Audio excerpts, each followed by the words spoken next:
MLA Kanopo constituency ba Merol Bonds uli kendo ik officer katanat kakot kakya ban penurlong ya artli gijing dawa bakong san jongathan. Hakabau layo menekran ban kentio syakan sub center Syaka Primary Health Center. Kabadi gijing angno jigipat ba karat mathan.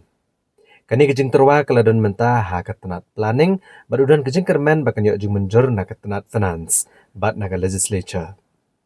Kani kalong hadian bakan nong tulu mathan Marman Development Forum kelepan pau gejing ia hakabau lekentu ya director but commissioner ketrat kakoi kakya ban pentikena bantung no ya doctor in charge was cam syak dan PHC kebelat rekam klem doktor hak benai balalai AKBD bat ahli jemaat na po kanong po konstituensi hagi jing pensnow na kalian jong kawi na ki forum ki bedan po ka tiga time komunitif kunta no puluh watan Marman Development Forum baju teri rengkat bahwa ini nampak benbudin ya kiwi kah penroy bat kiwi mat kadon ka mat kepala muslim atau bedi bat kejing tiu kerdan ya ka second sub center ya PHC agbangna ya fatih officer yo penbek akaba ini le kat bala ban pentikna bagane kejing angnut jongki ba jong rat mathan po kono po musik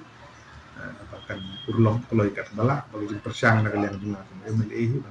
penbiang penbudin entah kan ni kadang berapa department bagi penbiang apa planning pengirang up ya kajing menjur finance department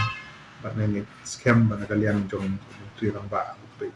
nak pelatihkan nak menteri jong nak apa kerja bagi laju krem report dia nak bentar bagi snap dengan gejing kepak mereka kalian ngau meliru namun sometimes dan budin ban budin yang dikam bahkan urlong kamat kapaan jadi halor gejing tung doktor apa dan PHC kenir wedi balakam muslim try kumbala sistem egedon gejing ja dengan ki fungsional ba sikemau gejing ja apa dan PHC ada hadin betul na persang ban dipiu ki doktor ki babun ni ki bisa batre dan le posting itu de kan yang gede ke komentar yang elek kat bala dan penbek minta kita bu dari incharge tang pensupe ya ke PSC yang ada penbek bat menteri yang ada penbek bat director general health services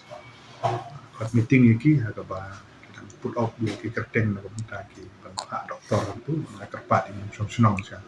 dan kini siapa sipor na minta begini yo ya doktor incharge ba pura bagi hak dengan yang di departemen kalau ban ai doktor charge pura keju pura saya wiru doktor ban kersan ban harap lemi nak minta ban masuk ya ki nampang alhamdulillah ini nang sosno lagi ngi nomor bong piang doktor